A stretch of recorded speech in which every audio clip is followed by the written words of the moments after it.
En Nehemías, busquen su Biblia en Nehemías. Nehemías capítulo 1.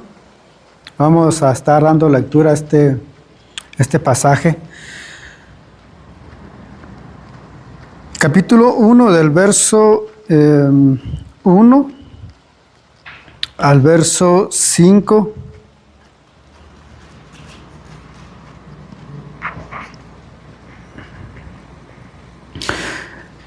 El tema de hoy es cómo descubrir tu propósito. Ese es el tema de hoy. Cómo descubrir tu propósito. Nehemías capítulo 1, versos 1 al 5. ¿Lo tienen? Nehemías capítulo 1, del verso 1 al 5. Ok.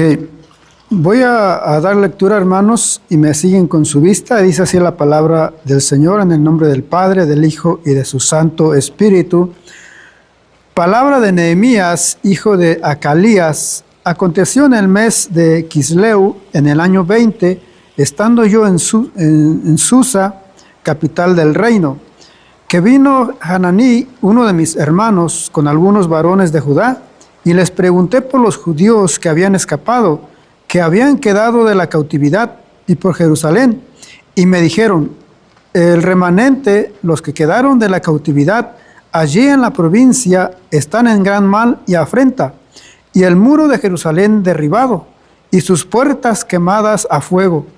Cuando oí estas palabras me senté y lloré, e hice duelo por algunos días, y ayuné y oré delante del Dios de los cielos. Y dije, te ruego, oh Jehová, Dios de los cielos, fuerte, grande y temible, que guarda el pacto y la misericordia de los que le aman y guardan sus mandamientos. Bueno, y aquí comienza la oración de Nehemías. Vamos a orar unos minutos, unos segundos.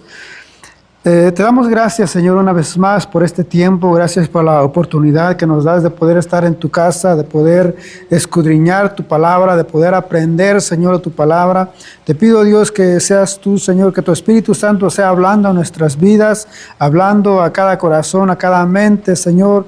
Ponemos, Señor, toda carga, Dios, todo cansancio, toda preocupación, todo estrés, todo aquello que quieras, Señor, oprimirnos en esta hora, todo aquello que quiera estorbar en esta hora, Señor, lo ponemos delante de ti, que tu Santo Espíritu nos dé esa paz, nos dé esa tranquilidad, esa libertad, Señor, que solamente tú puedes dar, Señor. Cualquier dolor, cualquier enfermedad, cualquier dolencia, Señor, lo ponemos en tus manos, Señor, y que tu Espíritu Santo sea, Dios, hablando y moviéndose, Señor, en este lugar, Señor, que esta palabra quede sembrada, Dios, en nuestros corazones, Dios, en el nombre de Jesús.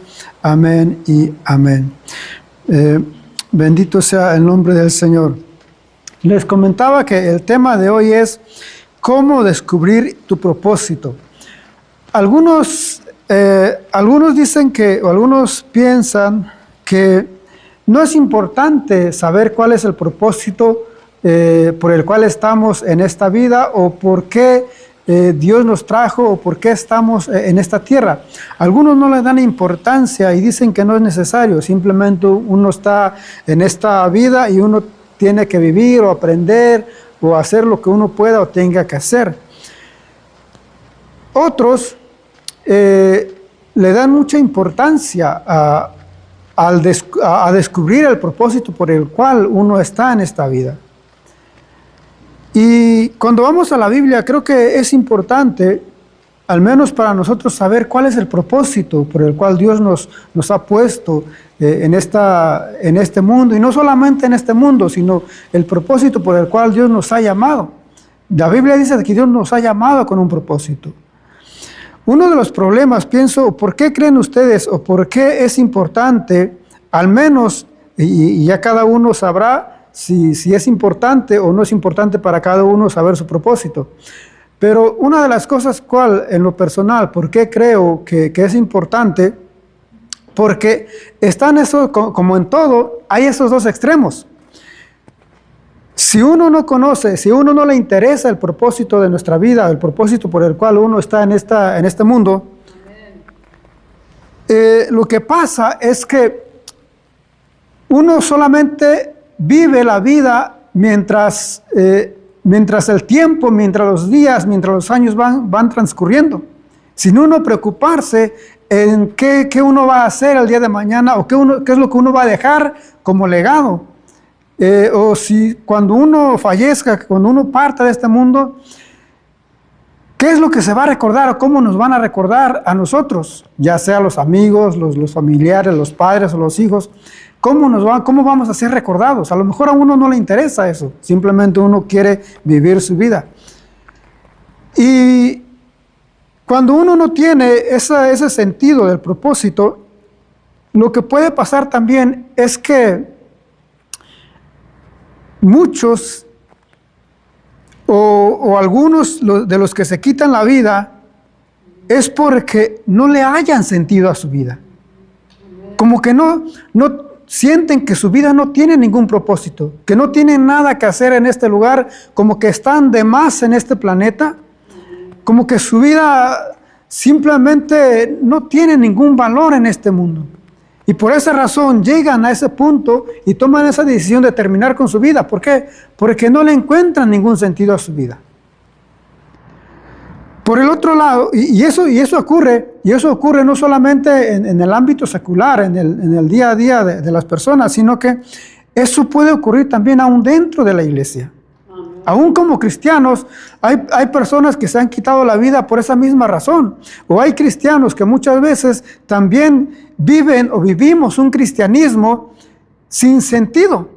Y muchas veces nos aburrimos de la iglesia porque no tenemos no estamos viviendo o no estamos cumpliendo con el propósito por el cual Dios nos llamó.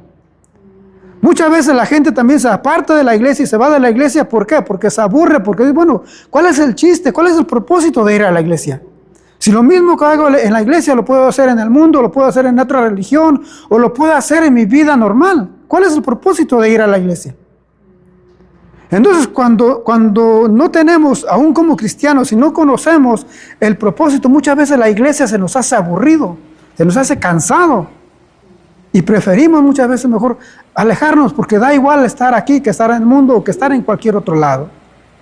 Por eso al menos en lo personal pienso que, y por eso quería exponer este tema para que cada quien por lo menos escuche o medite sobre esto, si es importante o no conocer su propósito o saber cuál es su propósito. Por el otro lado, el otro extremo, están los que se preocupan tanto por saber su propósito que se olvidan de vivir de su vida diaria. Y muchas veces, en esa búsqueda de saber cuál es su propósito, se envuelven en tantas cosas que al final terminan haciendo nada. O al final terminamos envueltos en todo y caemos en lo mismo, al estrés, al cansancio, a la preocupación por todo lo que uno está haciendo. Entonces están esos dos extremos. En estos últimos días, en estos últimos meses, una de las cosas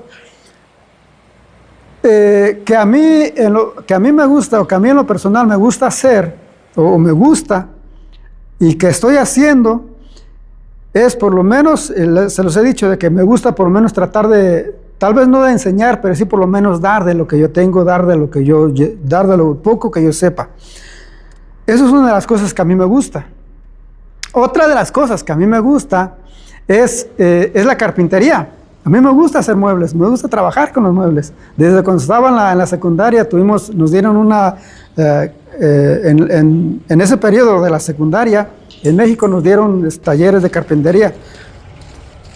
Otra de las cosas que a mí me gusta y que he estado ocupado, de hecho, en estos casi 2-3 meses, es la fotografía y video.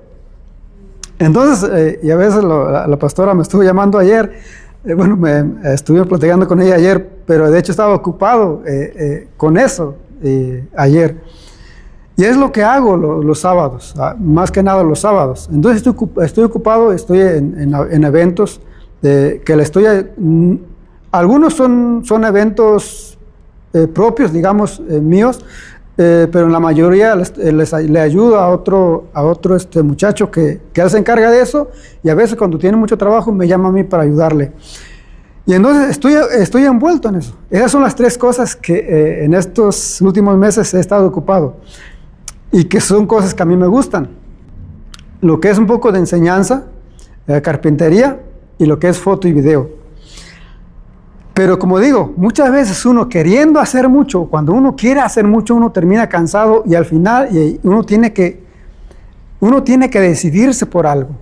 Tiene que ocuparse por algo.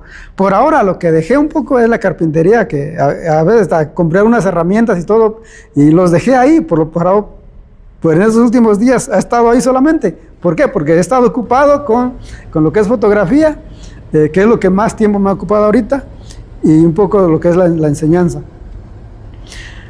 Y muchas veces uno piensa que por estar ocupado o por estar haciendo muchas cosas, uno está cumpliendo con su propósito.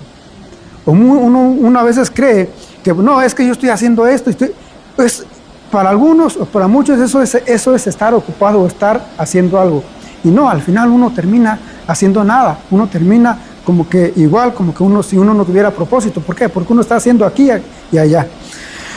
Al final entonces, por eso es importante, pienso yo, que saber cuál es el propósito, porque uno necesita enfocarse en algo. Cuando uno sabe cuál es su propósito, cuando uno está enfocado en algo, y esto lo he visto también un poco en fotografía, digo, lo que yo aprendo en una cosa lo aplico, trato de aplicarlos en otras.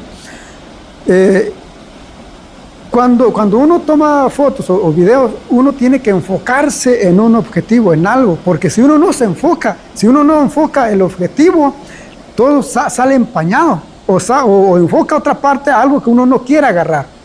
Y eso fue lo que me pasó también en estos eventos con algunos videos, de que se supone que se tiene que enfocar a una persona o algo que uno quiere, pero con las cámaras a veces cosas que uno tiene que arreglar, entonces termina enfocando otra cosa, y ahí pues son cosas que no se... Al final ya cuando uno empieza a hacer el trabajo no sirve. Por eso es importante estar enfocados en algo, tener algo claro, qué es lo que queremos hacer, y ahí es donde entra el propósito. ¿Cuál es el propósito? ¿Cuál es mi propósito? ¿Qué es lo que yo quiero hacer? ¿Qué es lo que a mí me llama más? ¿Qué es lo que quisiera dedicarme? Si yo tuviera tiempo, si yo tuviera el dinero, si yo tuviera todo, ¿qué es lo que yo quisiera hacer? ¿Cuál es mi llamado? Es importante. Cuando uno tiene claro eso, uno va a olvidar los demás y enfocarse, y va a ser más fructífero en lo que uno está haciendo. Uno va a rendir más, va a ser mejor en lo que uno está haciendo. Por eso creo que esto era solamente la introducción. Me pasé con la introducción. Pero creo que es importante conocer. ¿Por qué a mí se me hace importante saber cuál es el propósito? En lo personal, como les decía, estaban estas dos áreas en las que he estado moviendo. Pero si yo tuviera que elegir una, me dedicaría solamente a lo que es la enseñanza. Dejaría lo demás y me enfocaría en lo que es enseñanza. Si yo tuviera todo el tiempo, o a lo mejor si no tuviera el tiempo, si yo me dedicara y pusiera todo, sería lo que es enseñanza. Ahorita vamos a ver por qué. Cuando uno de los... Bueno, creo que ya no funcionó sí está. Ok, la que sigue, hermano. Una de las primeras cosas que uno tiene que tener en cuenta para saber cuál es su propósito es la preocupación o el interés. En lo que leímos aquí, ya lo que estaba mirando de Nehemías no nació en Jerusalén. Él nació en el exilio, él nació en Persia, en el reino persa. Entonces, como que él a lo mejor no tenía o no había razón, a lo mejor, o para muchos no tendría sentido, o a él ¿qué le preocuparía a Jerusalén? Si él nació en otro lugar, en otro contexto, en otra cultura, él no tenía a lo mejor que preocuparse por el pueblo de sus padres. Y cuando estaba pensando en esto, se me venía a la mente, por ejemplo, hoy en día, de que, por ejemplo, los hermanos o las personas que se vinieron y aquí hicieron su vida, aquí crecieron sus hijos, y los hijos de los hispanos, de los mexicanos, de Guatemala, lo que sea, los que nacieron aquí, nada les importa lo que está pasando en su país. Al menos de la mayoría de los jóvenes que yo he mirado, lo que yo he visto, le da igual lo que esté pasando en el país de sus padres. No les interesa lo que esté pasando en Guatemala o en México, en Perú, en lo que sea, no les importa. No les interesa lo que está pasando allá. Tal vez Nehemías hubiera hecho lo mismo. Bueno, mis padres nacieron allá, yo estoy bien aquí, pues a mí, ¿qué me interesa cómo estén allá? Pero no, pero él tenía un interés, tenía una preocupación por la ciudad de sus padres, por el país o la comunidad donde sus padres crecieron. Él estaba interesado, no sé si él estaba, supongo que él estaba al tanto cada día, o no sé, buscaba la manera de conocer, de saber qué es lo que estaba pasando allá, qué estaban haciendo allá, cómo estaba la gente, sus familiares o el pueblo, la ciudad, qué estaba pasando allá. Había en él un interés. Entonces, una de las primeras cosas para saber cuál es nuestro propósito es qué es lo que nos interesa. ¿Qué es lo que a lo mejor a usted le interesa algo? A lo mejor usted ya le está llamando algo le llama la atención. A lo mejor hay algo que a usted le preocupa. Y ese solamente es el primer paso para saber cuál es su propósito. Muchos criticamos, y creo que la mayoría lo hacemos, que muchas veces uno critica al gobierno y critica aún dentro de la iglesia a los líderes o al pastor y a los músicos y a los que predican, y uno critica a todos. Porque uno ve, no, es que esto se debería de hacer así, esto deberían hacer esto, y uno empieza como que a dar soluciones o a dar opiniones o puntos de vista, y uno critica. Pero muchos criticamos, pero pocos damos soluciones. Muchos criticamos el problema, pero pocos damos soluciones. Somos buenos para criticar, y está bien criticar. Pero ahora, ¿cuál es la solución? ¿Cuál es la propuesta? ¿Cuál es la salida? ¿Cómo vamos a solucionar el problema? Ese es el punto. La crítica está bien, podemos criticar, no hay problema. Pero, ¿cuál es la solución? ¿Qué propones? ¿Cuál es tu propuesta? ¿Cómo podemos hacerlo mejor? ¿Cómo podemos solucionar?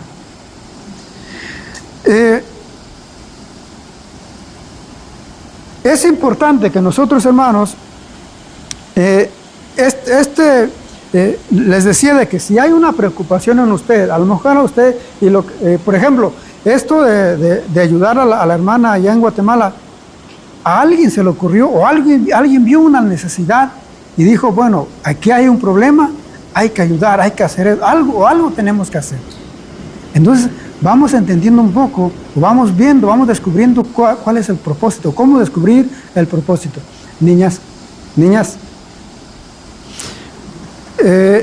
es importante que nosotros vayamos enfocándonos en nuestro propósito. El segundo paso para saber cuál es nuestro propósito es la empatía. Ser empáticos con las personas.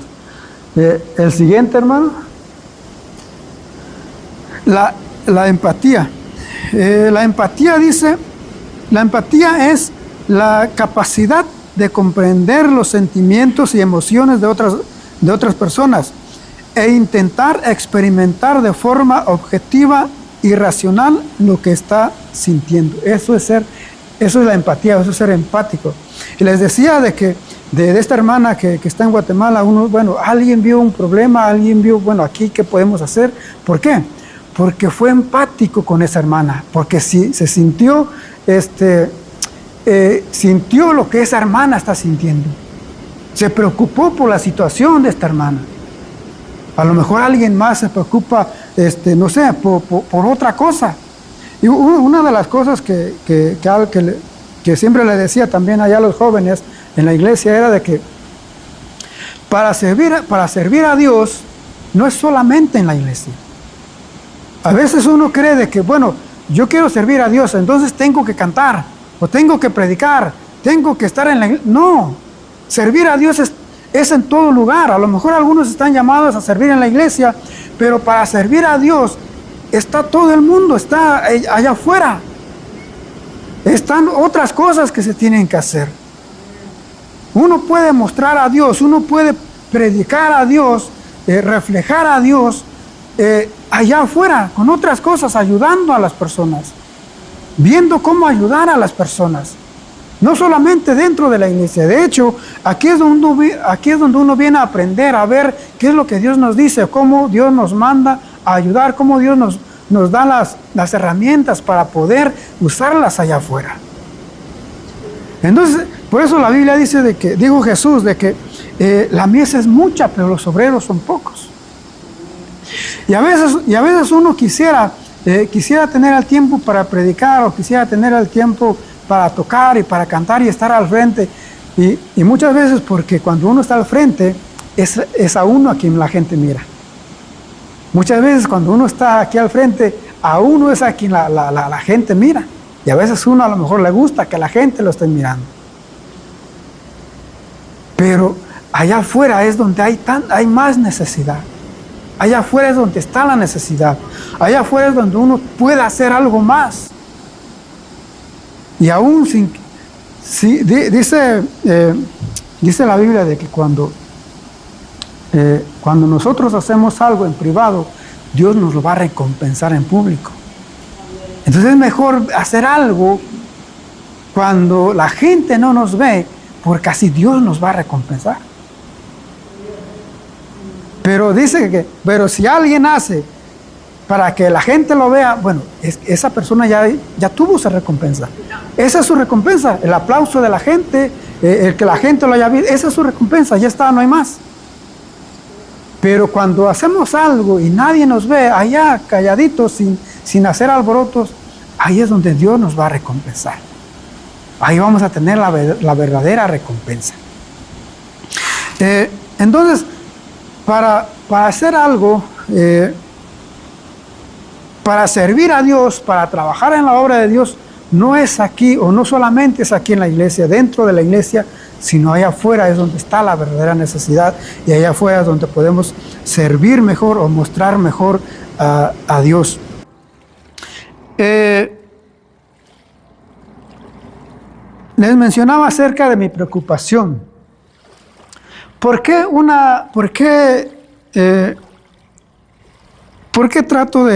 hablo? Y aún este tema, esta enseñanza lo traje por eso. Porque he visto, como estoy un poco mirando o envuelto un poco en internet, en videos y todo eso, he visto cómo hay tantas enseñanzas o tanta gente que se ha levantado en nombre de Dios y enseñando cosas que no tienen nada que ver con la Biblia. Hay personas que están siendo engañadas de diferente forma.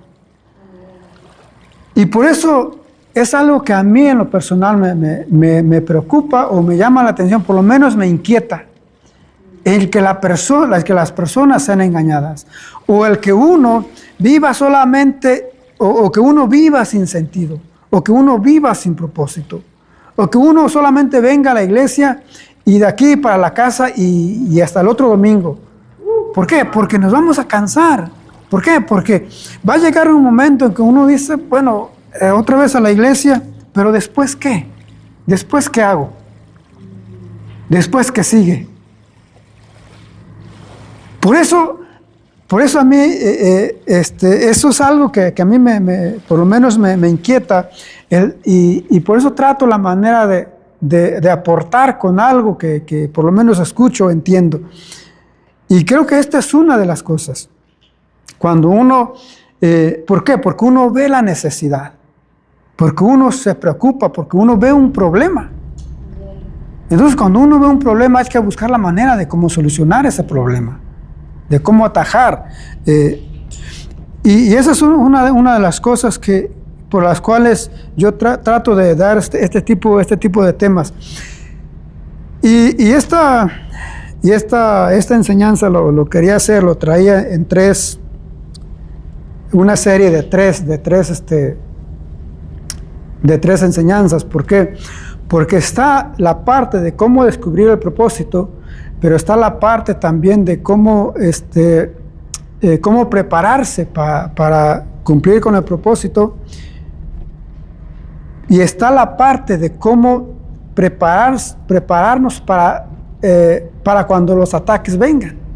Entonces sería una serie de tres enseñanzas, pero mientras vamos a ver solamente, nos vamos a quedar con esta. Y les decía de que en lo personal, esta es una de mis preocupaciones. Quizá usted, si ahora se pregunta, o a lo mejor hay algo o a lo mejor usted ya sabe algo, usted sabe qué es lo que le preocupa. A lo mejor hay algo que a usted le preocupa.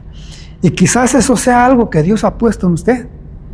Quizás esa preocupación, como decía alguien, esa carga que hay en usted, es Dios el que le está poniendo esa carga.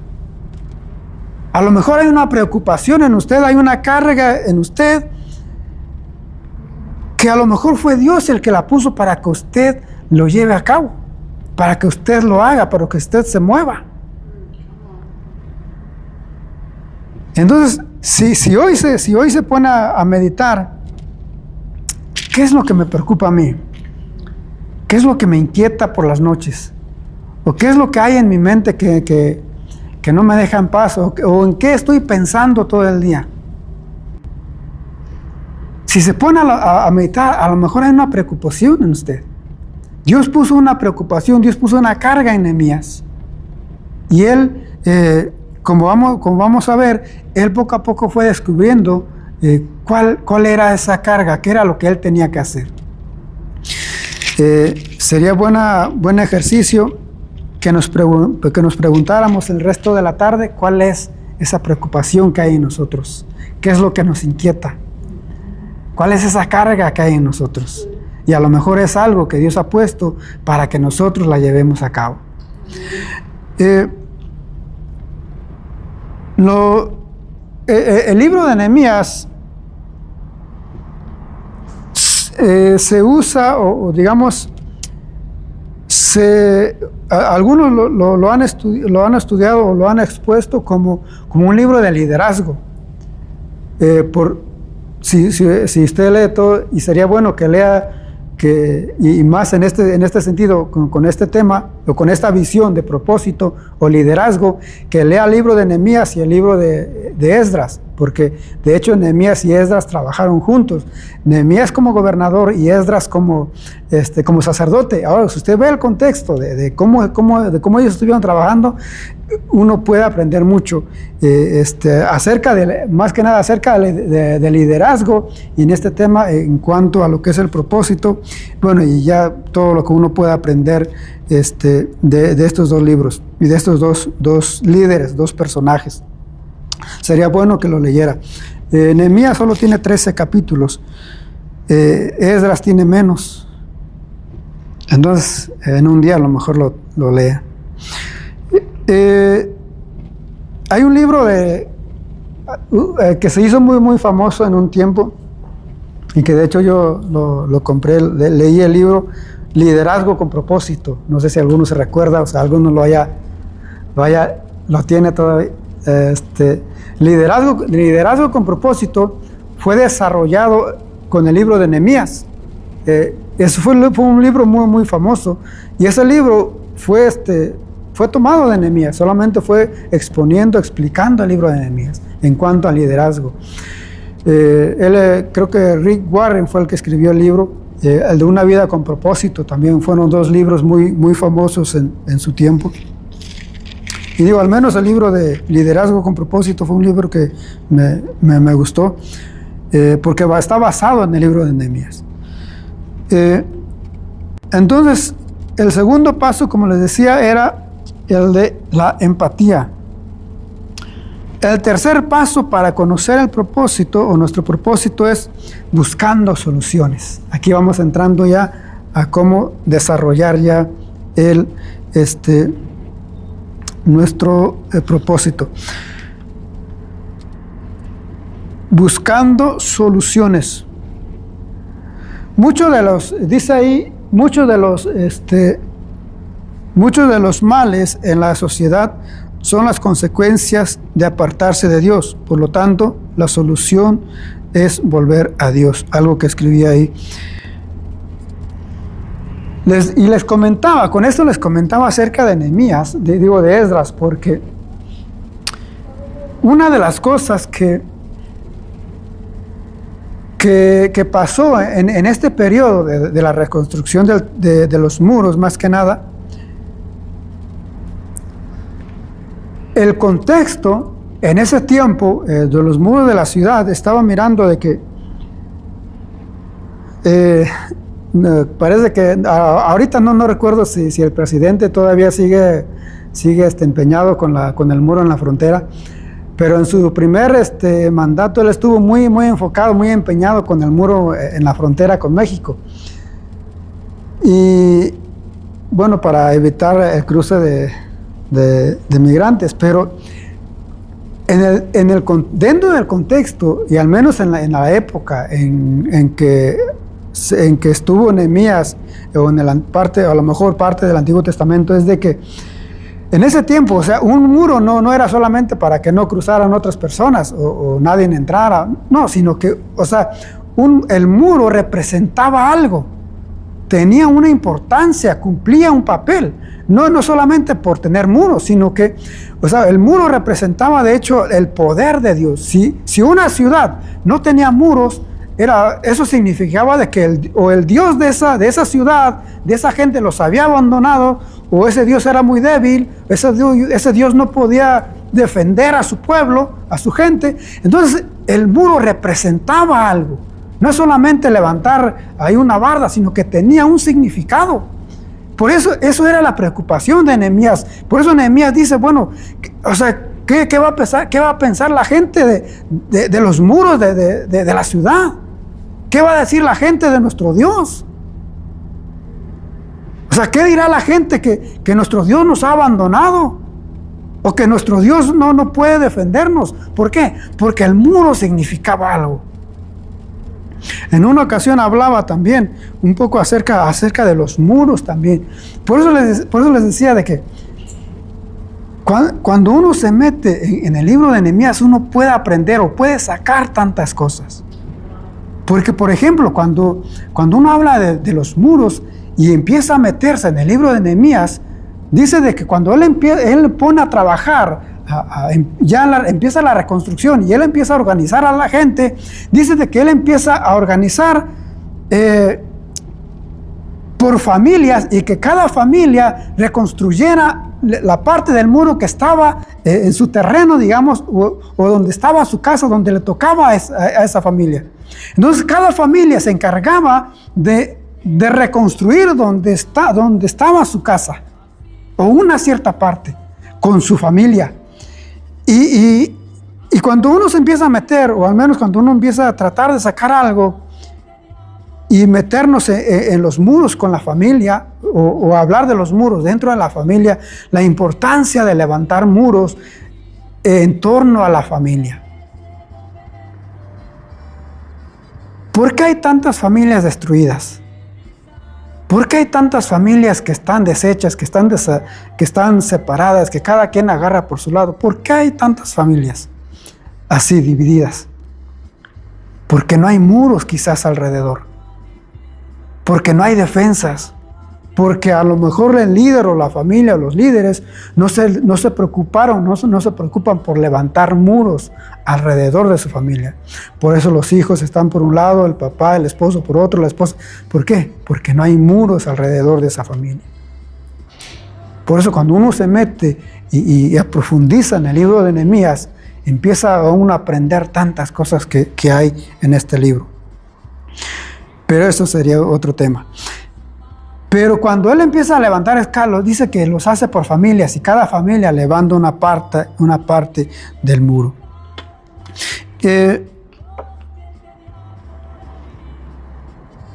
Una de las cosas como nosotros, y esto quería hacer un paréntesis, porque cuando uno cuando uno busca el propósito, se usa mucho este ejemplo. Cuando uno compra un carro, el carro viene con un manual, y cuando algo le falla al carro, uno, lo que debería hacer, pues es checar el manual, a ver qué es lo que nos dice el manual. Y es lo mismo con Dios, lo mismo con la Biblia. Cuando nuestra vida, cuando nosotros no tenemos un sentido, cuando nosotros no tenemos un propósito, hay que regresar a Dios, hay que volver a Dios, hay que volver a la Biblia, el manual. ¿Qué es lo que dice el manual? Y más allá hay que ir al fabricante. ¿Qué es lo que nos dice el fabricante? ¿Qué es lo que nos dice Dios? ¿Qué es lo que tenemos que hacer? ¿Qué es lo que está pasando? ¿Quién nos puede decir? ¿Quién nos conoce mejor? Sino Dios, sino el Creador, sino el fabricante. Entonces, para conocer el propósito o nuestro propósito, hay que volver a Dios. Hay que volver a la Biblia. ¿Cómo nos vamos a volver a Dios?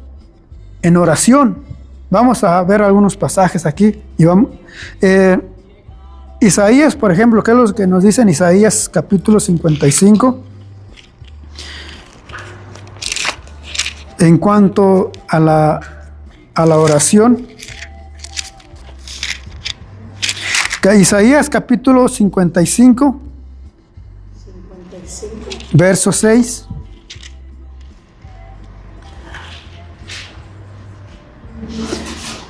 Isaías 55, 6 dice: buscad a Jehová mientras pueda ser hallado, llamadle en tanto que está cercano. Hay que buscar a Dios, dice, mientras pueda ser hallado. Va a llegar un momento en que quizás uno quiera buscar de Dios, pero ya no va a haber en otro pasaje dice de que me buscaréis y me hallaréis, porque me buscaréis de todo vuestro corazón. Pero allá Jesús dice también de que va a llegar un momento en que irán de mar en mar buscando a ver quién les predique, a ver quién les hable, y no va a haber quién les predique. Pero por otro lado dice también que se van a amontonar maestros conforme a sus deseos. Entonces, por eso Dios nos llama primero a acercarnos, a volvernos a Él mediante la oración. Tenemos que volvernos a Él también en arrepentimiento. ¿Qué es lo que nos dice en Crónicas, segundo libro de Crónicas, capítulo 7? Segundo libro de Crónicas, capítulo 7. Este pasaje también es muy conocido. Capítulo 7, verso 14, dice, segundo libro de Crónicas: si se humillare mi pueblo, sobre el cual mi nombre es invocado, y oraren, y buscaren mi rostro, y se convirtieren de sus malos caminos, entonces yo iré desde los cielos, y perdonaré sus pecados, y sanaré su tierra. Entonces necesitamos volvernos a Dios en oración y en arrepentimiento, pero también tenemos que volvernos a Dios en cuanto a la palabra. ¿Qué es lo que nos dice ahí mismo en Nehemías capítulo 8? Ahí en Nehemías capítulo 8, en cuanto a que tenemos que volvernos en su palabra. Nehemías capítulo 8.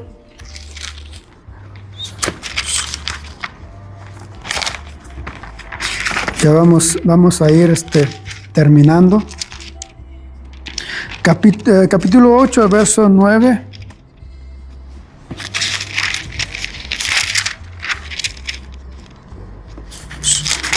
Versos 9 al 12. Dice así: y Nehemías el gobernador y el sacerdote Esdras, escriba, y los levitas que hacían entender al pueblo, dijeron a todo el pueblo: día santo es a Jehová nuestro Dios, no os entristezcáis, ni lloréis, porque todo el pueblo lloraba oyendo las palabras de la ley. Luego les dijo: id, comed grosuras, y bebed vino dulce, y enviad porciones a los que no tienen nada preparado, porque día santo es a nuestro Señor. No os entristezcáis, porque el gozo de Jehová es vuestra fuerza. Los levitas, pues, hacían callar a todo el pueblo, diciendo: callad, porque es día santo, y no os entristezcáis. Y todo el pueblo se fue a comer y a beber, y a obsequiar porciones, y a gozar de grande alegría, porque habían entendido las palabras que les habían enseñado. Ahí está el nombre de Lutero. A veces pongo ese tipo de palabras o cosas para recordar lo que quiero decir o lo que voy a decir. Y ponía a Lutero ahí porque cuando se habla de la Reforma, se habla solamente de Lutero, o se habla mucho de Lutero en cuanto a la Reforma y todo lo que él hizo, el que la iglesia volviera a las Escrituras, o que la gente tuviera la oportunidad de acercarse o de estudiar por sí mismo las Escrituras sin la mediación o sin que alguien más estuviera diciéndoles. Pero dice de que la primera reforma, de hecho, ocurrió con Esdras. Ahí es donde ocurre la primera reforma. Porque ahí es donde se vuelve a estudiar o se vuelve a enseñar. Si usted lee el capítulo 8, dice de que todo el día estuvo leyendo la ley, volviendo a las Escrituras. Como se habían apartado, a lo mejor se habían olvidado, cada uno había sido llevado cautivo, y los que estaban regresando a lo mejor no tenían la idea o se habían olvidado, lo que sea, pero ahí Esdras como sacerdote empieza a enseñarles al pueblo la ley de Moisés. Y ahí comienza la reforma. Y no solamente comienza la reforma, sino que comienza un avivamiento, un deseo por las Escrituras. Por eso se habla también de avivamientos, pero para que haya un avivamiento o el verdadero avivamiento ocurre cuando se regresa a las Escrituras, cuando volvemos a las Escrituras. Muchas veces hablamos o se habla de avivamiento, pero es enfocado más en emociones muchas veces, pero alejados muchas veces de las Escrituras, de lo que la Biblia nos enseña. Pero el avivamiento, y como vemos aquí en Nehemías, es volver a las Escrituras, que haya ese deseo por las Escrituras, por escuchar, por aprender, por entender, saber lo que Dios nos dice o lo que Él tiene que decirnos o lo que Él tiene para nosotros. Ahí es donde ocurre el verdadero avivamiento, cuando se vuelve a las Escrituras. Por eso mencionaba, por eso tenía ahí el nombre de Lutero, para hacer un poco referencia y poder acordarme. Hay esa necesidad de volver a las Escrituras, volver a enseñar lo que la Biblia nos dice o nos manda. Para otro de los últimos puntos, creo, el que sigue, hermano. Por eso es importante, y por eso les decía de que sería bueno leer lo que dice el libro de Nehemías y el libro de Esdras. Manos a la obra, aquí ya vamos terminando ya con esto. Cómo empezar ya a trabajar y enfocarse ya en el propósito. Dios crea, cuando leemos ahí en Nehemías capítulo 1, Él les decía de que él estaba en el reino persa, él ahí tenía su trabajo, estaba bien, estaba o debería de estar por lo menos tranquilo, a gusto, sin nada que le preocupara. Pero Dios pone en él ese propósito de esa carga por el pueblo de Jerusalén, o por los muros de Jerusalén. Entonces, ¿qué es lo que él hace? ¿Cómo él empieza a enfocarse ya para trabajar y cumplir con su propósito? ¿Qué es lo que él hace? Primero, Dios es el que crea. Dios crea muchas veces el ambiente para que nosotros demos el primer paso o demos el paso y podamos empezar a enfocarnos y a cumplir con nuestro propósito. Él les decía de que él trabajaba ahí ya como copero del rey, tenía un buen cargo, una buena posición, una posición de confianza ahí con el rey. Pero Dios crea las circunstancias para que se dé todo lo que él tenía que hacer. Después Dios provee también los medios. Muchas veces nos preocupamos por cómo lo vamos a hacer. Bueno, ya tengo ya sé cuál es mi propósito. Ahora, ¿cómo lo voy a llevar a cabo? ¿Cómo lo voy a cumplir? Bueno, primero Dios crea las circunstancias para que nosotros lo hagamos. Después Dios provee los medios. Muchas veces Dios provee los medios. Y eso, si usted vuelve a leer ayer donde leímos capítulo 1, de hecho, hablando de la oración, todo el capítulo 1 de Nehemías, casi todo el capítulo es solamente la oración de Nehemías. Después y aquí con esto ya terminamos, es hora de dejar la zona de confort. Con esto vamos a terminar. Es hora de dejar la zona de confort. Les decía de que, vuelvo a repetir, Dios crea muchas veces las circunstancias para que nosotros simplemente nos movamos. La posición de Nehemías, el cargo que él tenía, dice de que como copero del rey, él no podía presentarse con la cara triste delante del rey.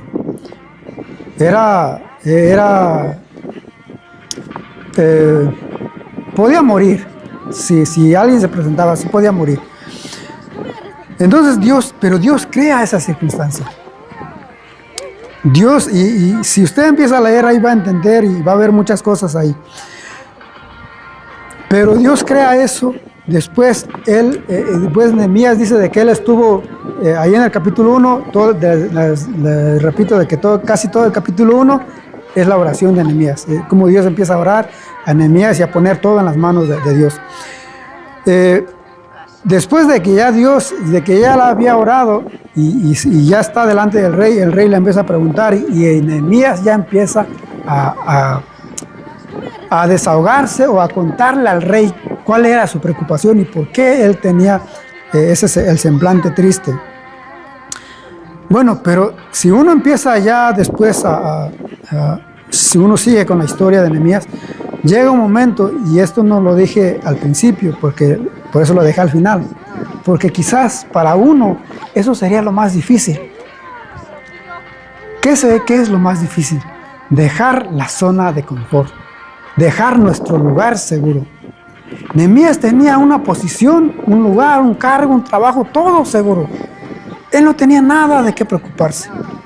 Estaba bien, no tenía ninguna necesidad. Pero como Dios le había puesto esta carga, este propósito, esta visión en él, esta necesidad, llega un momento en que tiene que tomar una decisión. Dios había puesto esa carga, él había escuchado, él había orado, había sentido esa necesidad, y llega el momento en que él decide y le dice al rey, pues tengo que irme, tengo que ir allá, tengo que hacer esto, tengo que levantar o tengo que restaurar los muros. Y el rey pues le da la autorización y Nehemías le dice, y ahí como que ahí Nehemías aprovecha para pedir también algunas cosas, porque empieza a pedir como cartas y bueno, voy a ocupar esto, y Nehemías empieza a poner, a pedir también algo de lo que ya aprovechó, creo, y la buena intención, la buena gana del rey, y Nehemías también aprovecha para pedir algunas cosas que iba a ocupar para reconstruir los muros. Y bueno, entonces él se va y ya después seguimos, o si usted le lee, sigue con la historia de Nehemías. Pero nosotros tenemos un trabajo, quizás tenemos un cargo en el trabajo, tenemos una posición en el trabajo. Quizás también no estamos al nivel de Nehemías, no estamos a lo mejor en un nivel alto, pero sí tenemos algo seguro.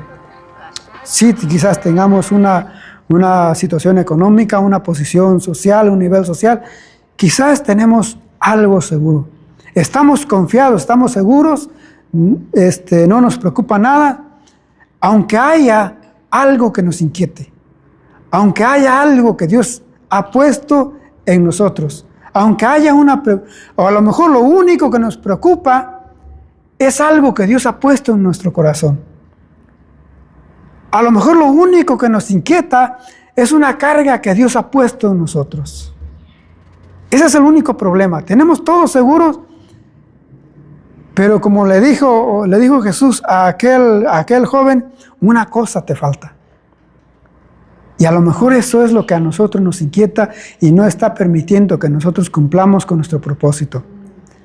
Y ese es el paso que nos cuesta dar. Dejar nuestra zona de confort. Quizás ya entendemos cuál es, o quizás en estos días conozcamos y Dios nos muestre cuál es nuestro propósito, pero la decisión va a ser de nosotros, el salirnos de nuestra zona de confort. Muchas veces criticamos al apóstol Pedro, y por eso creo que por eso lo puse ahí también, para recordarme. Muchas veces criticamos o se critica al apóstol Pedro por haberse ahogado, pero fue el único que se atrevió a salir de la zona de confort. Fue el único que se atrevió a dejar esa zona de seguridad, de confianza. Los otros se quedaron bien ahí tranquilos, pero Pedro, aunque se hundió y todo lo que pasó, pero fue el único que se atrevió a dejar esa zona de confort. Ahora la pregunta está en nosotros. ¿Vamos a seguir en esa zona de confort, de confianza, de seguridad? ¿O vamos a atrevernos a salir y a cumplir con nuestro propósito, a cumplir con nuestro llamado? Quizás si uno no lo hace, quizás si uno no se atreve a dejar por su propia cuenta, por nuestra propia decisión, quizás va a ser Dios el que tenga que crear las circunstancias para que nosotros salgamos de ahí, para sacarnos de ahí, de esa zona. Y una de las cosas,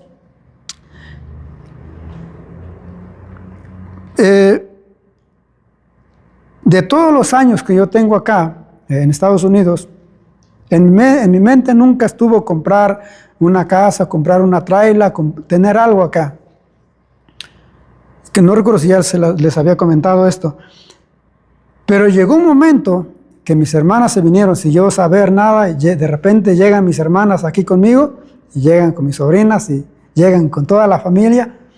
Yo viviendo en un apartamento de dos cuartos, y de repente llegan todos ahí. Llega un momento en que el manager dice, bueno, no pueden estar aquí, no pueden estar todos aquí. Tienen que buscar un lugar, o se van ellas o se van todos, pero no pueden estar todos aquí.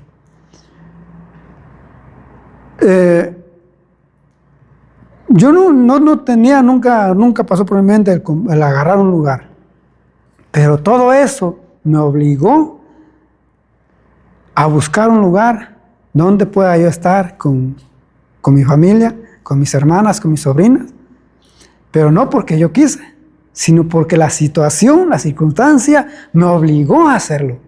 Claro, hoy estoy mejor y estoy con mi familia, con mis hermanas, con mis sobrinas. Bueno, ahí están mis sobrinas. ¿Pero por qué?